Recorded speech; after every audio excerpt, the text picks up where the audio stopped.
दोस्तों, स्वागत करता हूं आप सभी का। इस समय मैं उत्तर प्रदेश की राजधानी लखनऊ में हूं, क्योंकि आज बीएसपी की एक बहुत बड़ी बैठक लखनऊ में बुलाई गई और इस बैठक का जो एजेंडा है ख़ास तौर से वो 2027 चुनाव को लेकर है। 14 अप्रैल को क्या कुछ होगा उसको लेकर आज विस्तार से इस बैठक में मंथन भी किया गया। बहुत सारी बातें हुई हैं आज इस बैठक में, बहुत बड़े बड़े मुद्दे निकलकर सामने आए हैं।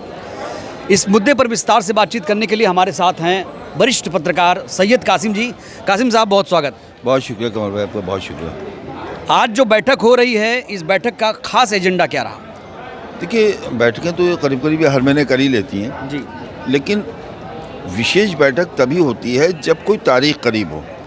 आपने अगस्त में अक्टूबर में सितंबर में देखी, जी जी, जो अक्टूबर की थी, 9 अक्टूबर की। उसके बाद आपने दिसंबर को 6 दिसंबर आया, फिर बैठक देखी। उसके बाद 15 मार्च आया, फिर बैठक देखी। अब 14 अप्रैल आ गया। तो वो बताएं ना बताएं, लेकिन हम और आप तो ये आकलन कर ही लेते हैं कि इस बैठक का मकसद क्या है। जी जी, इस बैठक का मकसद है 14 अप्रैल का कार्यक्रम। हाँ, पहले ये कार्यक्रम हर ज़िले में होते थे, जी, उसके बाद ये मंडलों में किए गए। हाँ, फिर उन्होंने ये किया कि 6 मंडल नोएडा में रहेंगे, 12 मंडल लखनऊ में रहेंगे। ठीक है। इस बार सबसे पहले देसी भारत ये खबर चलाएगा कि एक कार्यक्रम होगा, वो लखनऊ में होगा। नोएडा में कोई कार्यक्रम इस बार नहीं होगा। क्या ऐसा पहले कभी हुआ? देखिए, जब कोई बड़ी रैली होती है, जैसे 9 अक्टूबर को बड़ी रैली थी, तब लखनऊ में कार्यक्रम हुआ। हर जगह का कार्यक्रम लखनऊ में हुआ। और बड़ी रैली जब नहीं होती है तब मंडलों में होता है, या 12 मंडल और 6 मंडल करके होता है, ज़िलों में होता है। तो मैं समझता हूँ कि ऐसा 9 अक्टूबर से पहले हुआ था, उसके बाद से नहीं हुआ। और 9 अक्टूबर की रैली के पहले तो 2017 में हुआ था। अच्छा, 17 के अलावा उसके बाद देखने को नहीं मिला कि इतना बड़ा कार्यक्रम हुआ जो 9 अक्टूबर को आपने दर्शक देखा। ये जानना चाहते हैं, उत्सुकता उनके अंदर है कि क्या 14 अप्रैल को 9 अक्टूबर से भी बड़ा कार्यक्रम होगा? मुझे नहीं लगता है, मुझे नहीं लगता कि उससे बड़ा होगा। लेकिन 14 अप्रैल और 9 अक्टूबर में फ़र्क यह है कि 9 अक्टूबर को जो भी लोग आए खुद से आए, और वो काशीराम जयंती थी जी जी, 9 अक्टूबर को। और 14 अप्रैल अम्बेडकर जयंती है। अम्बेडकर जयंती में अम्बेडकर जो स्मारक है जो नोएडा में बना हुआ है, वहाँ पर 25-50 हज़ार आदमी तो ऐसे ही आ जाता है 14 अप्रैल, चूँकि उनके लिए वो तारीख हो गई है। जैसे आप मान लें हमारे लिए ईद है, या हमारे लिए दूसरी खुशियाँ हैं, हिंदुओं के लिए नवरात्रे हैं, उसके लिए एक धार्मिक पर्व जैसा हो गया। 14 अप्रैल डॉक्टर अम्बेडकर का जन्मदिन तो बहुजनों का पर्व है। लेकिन अगर पूरा प्रदेश बुलाती हैं वो, तो आप ये मानिए कि हाँ, 3-4 लाख आदमी तो बहुजन समाज पार्टी के लिए मजाक है। 3-4 लाख? ये तो इतना तो बसपा के लिए मजाक है। 3-4 लाख आदमी तो वहाँ ऐसे ही आ जाते हैं। अच्छा, जैसे अभी आपने देखा कि नोएडा में अखिलेश यादव ने दादरी में प्रोग्राम किया। 120 विधानसभा पूरा पश्चिमी उत्तर प्रदेश लगने के बाद जिसे भव्य कार्यक्रम बताया गया, उसे आप क्या मानते हैं? 30-35 हज़ार की भीड़ को आप भव्य मान सकते हैं? नहीं मान सकते हैं। उसी दिन मऊ में विश्वनाथ पाल कर रहे थे, एक बहुत सम्मेलन था, उतना ही आदमी वहाँ मौजूद था। चंद्रशेखर भी कर रहे थे, चंद्रशेखर लखीमपुर में कर रहे थे। तो मैं समझता हूँ कि भव्य कार्यक्रम वही होता है जो बीएसपी करती है। अच्छा, उसमें एक चीज़ और है कमल भाई, देश में मैंने आपने पत्रकारिता में बहुत कुछ देखा, दिल्ली से लेकर नॉर्थ से लेकर साउथ से सब देखा, कुछ छूटा नहीं। क्या देश का कोई भी पॉलिटिकल लीडर इस मुल्क का सुबह 9 बजे सभा संबोधित करने आ सकता है? कोई पॉलिटिकल लीडर, मोदी जी भी नहीं होती कभी नहीं। 1 बजे, 12:30 बजे, 1 बजे, 2 बजे, किसी की भी मीटिंग सुबह 9 बजे उनका मुख्य अतिथि संबोधित नहीं कर रहा होता है। 9 बजे अगर मुख्य अतिथि संबोधित कर रहा है, इसका मतलब वो बैठक 8 बजे से मतलब वो रैली 8 बजे से चल रही है। तो 9 बजे अगर मायावती आके किसी सभा को संबोधित करती हैं तो ये मतलब ये एक अलग कहानी हुई। रात में आदमी आके इस इंतज़ार में वहाँ पर बिस्तर अपना डाल देता है कि हमारी नेता आएंगी, तो ये किराए के लोगों से संभव नहीं है। ये वही आ सकते हैं जिनकी आस्था जुड़ी। आप ये कह रहे हैं बाकी लोग किराए की भीड़ लेकर आते हैं? मान सकते हैं, मैं कह नहीं रहा हूँ, मान सकते हैं। चूँकि जब आप 9 बजे की सभा का टाइम देते हैं, अभी आप देखिए मुजफ्फरनगर की सभा रही हो, आपने कवर की चंद्रशेखर की, सुबह का कहने के बाद 10 बजे की आए कितने बजे? 2 बजे दिन में। उसके बाद आप आए। चंद्रशेखर के समर्थक कहते हैं कि आप हमेशा उनकी आलोचना ही करते रहते हैं। मैं आलोचना नहीं करता हूँ, मैं सच कहता हूँ। मैंने हमेशा कहा है कि चंद्रशेखर आज भी शेड्यूल कास्ट का 1% वोट नहीं पा पाए।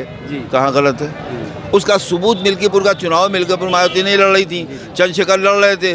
मायावती वहाँ 45,000 वोट पा चुकी थी उनकी पार्टी, चंद्रशेखर को 4,000 वोट नहीं मिला। तो मैं आलोचना नहीं करता हूँ, चंद्रशेखर को मैं एक अच्छा लड़ाका मानता हूँ, एक अच्छा लड़ाका। लेकिन पॉलिटिकल लीडर कोई भी, मैं सिर्फ चंद्रशेखर की बात नहीं करता, जगजीवन राम जिंदा थे, अंबेडकर के युग के थे, जगजीवन के ज़िंदगी में बीएसपी बनी। कितने नेता आपने देखे शेड्यूल कास्ट के उत्तर प्रदेश में आए, चले गए, कुछ कर पाए? जब तक नीला झंडा हाथी निशान के पास है और मायावती लीडर हैं, तब तक कोई शेड्यूल कास्ट का लीडर वो उनका विकल्प नहीं हो सकता, रिप्लेस नहीं कर सकता, विकल्प नहीं हो सकता। लेकिन एक वजह, एक सवाल जहन में बार बार लोगों के आता है कि जो वर्चस्व बसपा का 7 में था, अचानक ऐसा क्या हुआ? इनका ग्राफ गिरता जा रहा है, और क्या ये ग्राफ अचानक अब 27 में उठ जाएगा? देखिए, बहुजन समाज पार्टी का ग्राफ पे मैंने एक वीडियो किया था, आपसे भी कह दूं, बहुजन समाज पार्टी कांग्रेस के बनने के 99 साल बनी है, 99 साल के बाद बनी है।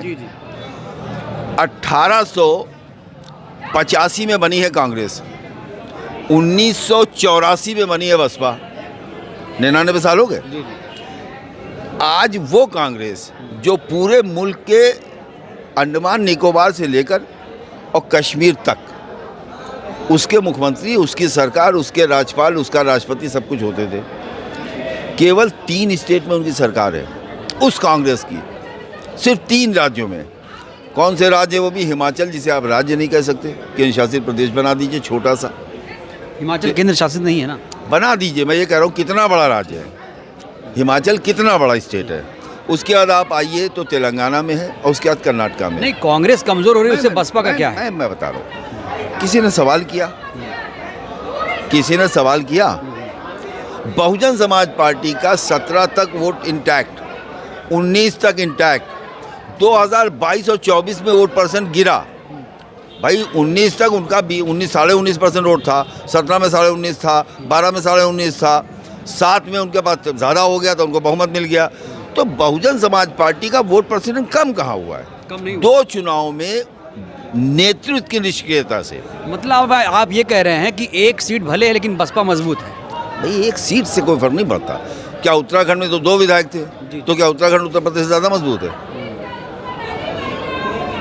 इसी उत्तर प्रदेश में भारतीय जनता पार्टी के पास पूरे देश में 2 सीटें थी, पूरे देश में भारतीय जनता पार्टी के पास 2 सीटें थी। भारतीय जनता पार्टी खत्म हो गई, आज भारतीय जनता पार्टी देश की सबसे बड़ी पार्टी है। तो शुरू में थी ना उसकी, शुरू में नहीं, 85 में अभी थी। तो उसका 85 में थी भाई, उसका अभी तो स्वर्ण काल चल रहा है। मैं वही अर्ज कर रहा हूँ, मैं वही आपसे कह रहा हूँ कमल भाई कि सवाल इसलिए है क्योंकि देखिए, जब बीएसपी का फॉर्मेशन हुआ तब बसपा इतना मजबूत थी जितना आज है, आज कहा जाए जितना सीट के मामले में। देखिए, सीट तभी होती है जब चुनाव त्रिकोणीय होता है जी।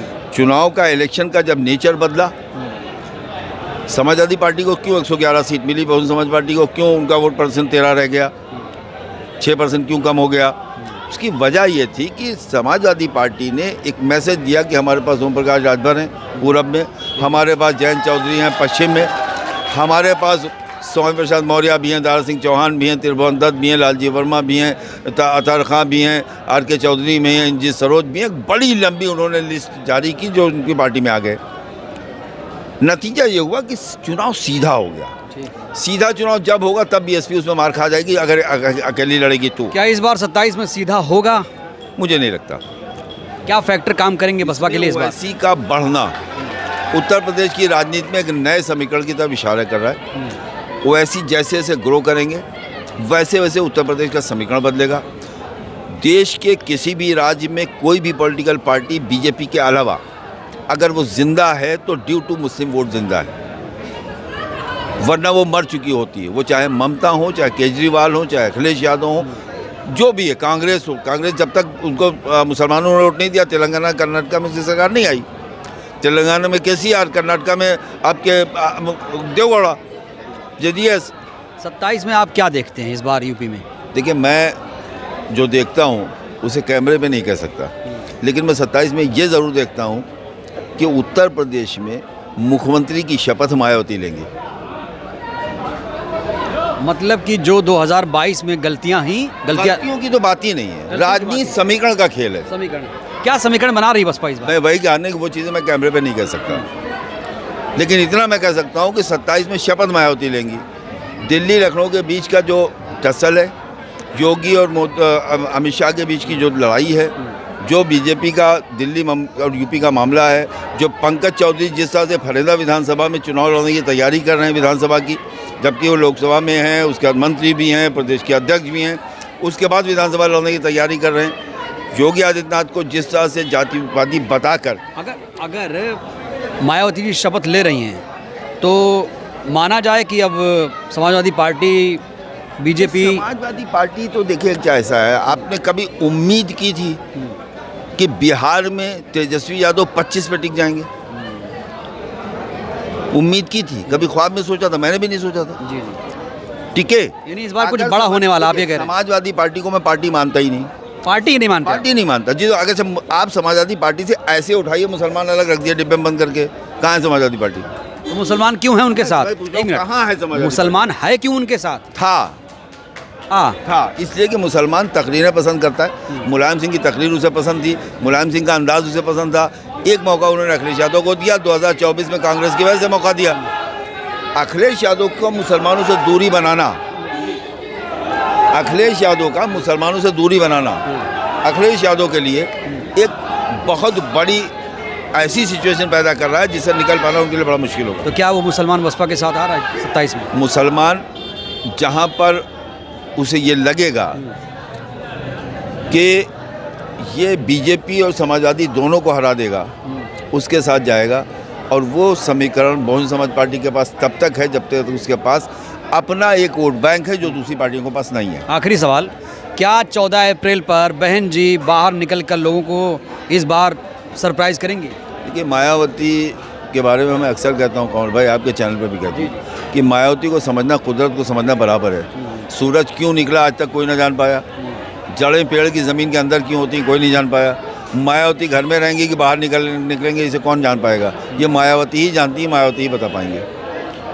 आपको उम्मीद लग रही है 14? लगता है कि 5-7 आदमी अगर लखनऊ 5-7 लाख आदमी अगर लखनऊ आएगा और आकाश आनंद छत्तीसगढ़ में होंगे तो बट नेचुरल है कि मायावती ही वहाँ पे होंगी। चलिए, तो ये है सैयद कासिम जी, बहुत सारी बातें इन्होंने कही हैं, रहस्योद्घाटन किया है 27 में क्या कुछ होगा। आप लोग इनकी बातों से कितने सहमत है, राय दीजिएगा। बहुत बहुत धन्यवाद।